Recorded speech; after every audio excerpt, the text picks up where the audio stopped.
নমস্কাৰ।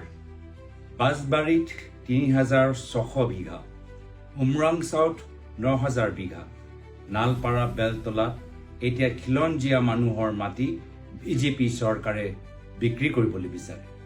কাৰ বাবে? উদ্যোগ বহাবলৈ। ঠিক আছে, অসমত উদ্যোগ লাগে, কিন্তু খিলঞ্জীয়া জনগোষ্ঠীৰ মানুহৰ মাটি কিয়? বিজেপি চৰকাৰৰ মন্ত্ৰী বিধায়কসকলৰ পৰিয়ালৰ যে হাজাৰ হাজাৰ বিঘা মাটি আছে, সেইখিনি মাটি তেওঁলোকে বিক্ৰী কিয় নকৰে? মুখ্যমন্ত্ৰী মন্ত্ৰীৰ পৰিয়ালৰ মাটিৰ য'ত তেওঁলোকে ৰিজৰ্ট বনাইছে, বাগান বহাইছে, সেইখিনি মাটি তেওঁলোকে উদ্যোগৰ কাৰণে কিয় ব্যৱহাৰ নকৰে? মাত্ৰ বিভিন্ন জনগোষ্ঠী জনজাতিৰ মানুহৰ যি বছৰে বছৰে ধৰি তেওঁলোকৰ পৰিয়ালৰ বসবাস কৰিছিল, সেইখিনিয়ে মাটি কিয় পাইছে? বাৰম্বাৰ খিলঞ্জীয়া মানুহৰ অধিকাৰৰ বাবে প্ৰাক্তন চৰকাৰে ফৰেষ্ট ৰাইট এক্ট আনিছে, 6 শেডিউল আনিছে। এতিয়া গোটেইখিনি আইন নস্যাৎ কৰি বিজেপি চৰকাৰে বাহিৰৰ কোম্পানী বহাবলৈ বিচাৰিছে। আমি খিলঞ্জীয়া মানুহৰ মাটি ইমান সহজ সৰল দৰে বিক্ৰী হ'বলৈ নিদিওঁ।